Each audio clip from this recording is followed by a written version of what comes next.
Colson Baker is in this film. You may have never heard of that name, but it's Machine Gun Kelly. He's starring in a new film, and I got some thoughts about it. So let's jump into my review of the new film, One Way.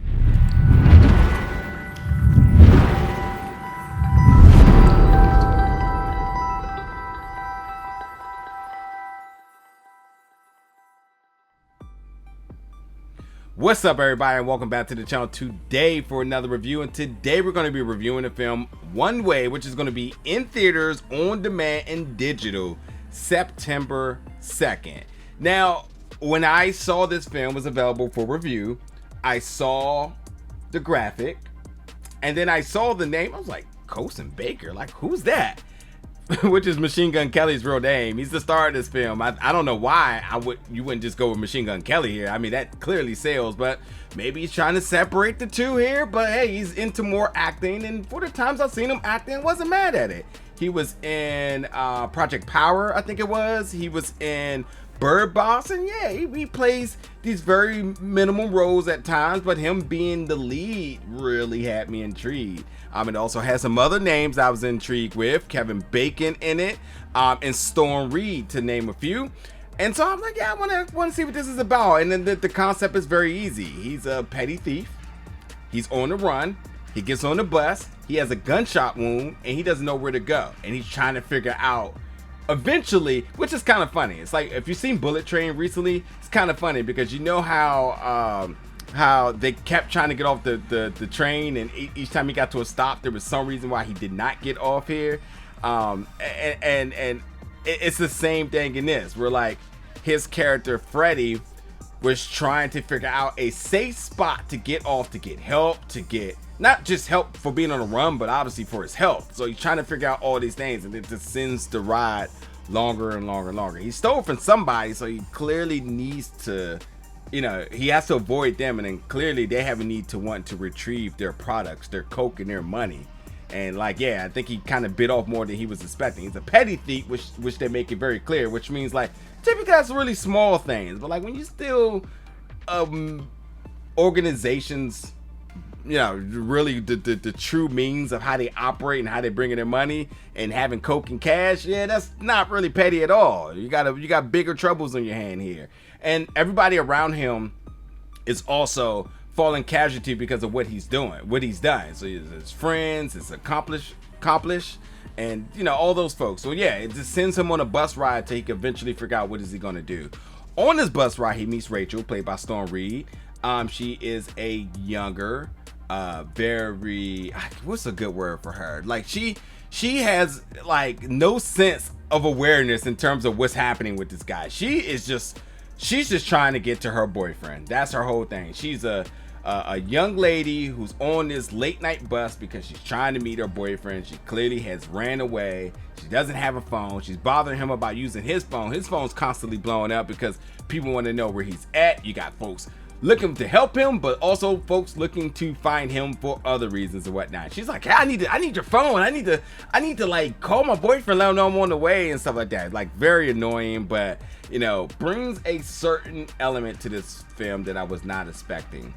But with a film titled One Way, I just kept thinking, like, what's the message that this film is trying to relay here? And I think this trip is a one-way trip to his realization of everything that he's done, and for better or for worse. So we see him try to patch his relationship with his dad, played by Kevin Bacon. We see him trying to really fix his relationship with his baby mom and his daughter, who he's been absent with, and he's just obviously just been doing all these little ignorant little things around town. So while this is happening, and also trying to hang on for life, and there's some other things I won't spoil, but like, it seems like this is be a one-way trip to his ultimate fate, and he's realizing like there's a lot of things that he needs to fix or do before he actually is done. And whether he gets the help he needs, or whether he can patch these things, that's just part of the journey here. Meanwhile, people are actually really looking for him. Drea Matteo, who plays Vic, is your villain here, and I gotta say, like, Yeah, I was not expecting such a fierce performance, and yeah, it was definitely something. I don't want to give that away either, but very stern and fierce performance that really brought an element to this film that I just was not expecting. I'm a huge fan of Storm, been watching her for a while. She brings this very innocent, very adventurous, yet wanderer, sort of mischievous sort of dynamic to the film as well. You're constantly wondering like what's happening with her. You know, you're obviously in fear of her safety because she's in a situation she doesn't know she's in, for a lot of different reasons. I think that brings like the adolescent side to her character, the immaturity side to her character at times, where she just does not realize like the predicament that she's in, both for herself, both for what's happening with Freddy around her. So yeah, and she's just constantly like, give me the phone, I need to call my boyfriend and whatnot. But it works.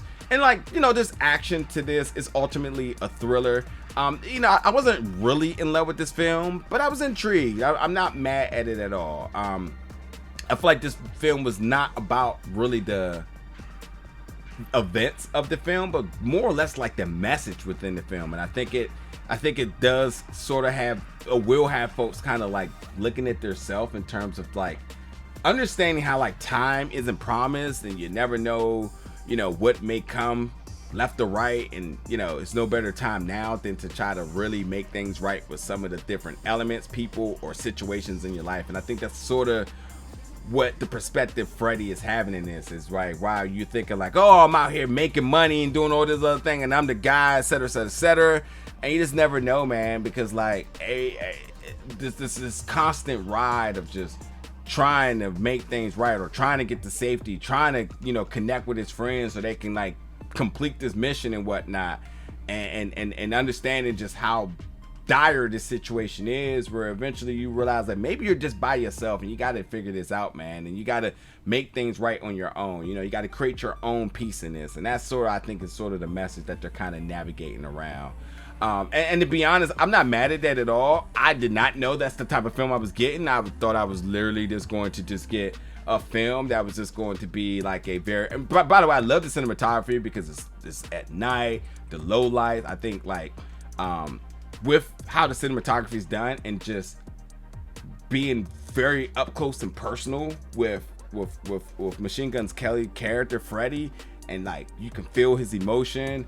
He's going through some trips. I mean, he's losing blood, so like he's going through all sorts of different things, emotions, and all of the whole like states of living that he's dealing with. So like I thought like the way how they're like showing that, I thought was like really interesting. It constantly keeps you guessing in this film as you wonder how things are going to eventually resolve, and that's part of the journey here. And I gotta say, the ending is kind of like, yeah, no, I'm not mad at it. I'm really not mad at it at all. So, but anyway, you know, this one-way ticket that he has on his bus is really about him just trying to patch things, and you can almost call it a last-minute redemption story of some sort. So, you know, gotta kind of see how it plays out. But yep, totally check it out. It seems like it interests you. Again, I didn't love it, didn't hate it. I didn't think it was going to be so message driven. I thought it was going to be a lot more action because of kind of like how things are kind of built. But it just was more or less, like I said, it feels like a film as used as a vehicle to relay like really lively important messages to folks. So like a little bit of action, a lot of thrill, but ultimately like drama, if I must say. So, but yeah, check it out on demand digital theaters September 2nd. Jump in the comments, folks, and let me know your thoughts about it. And as always, stay tuned for more reviews very soon.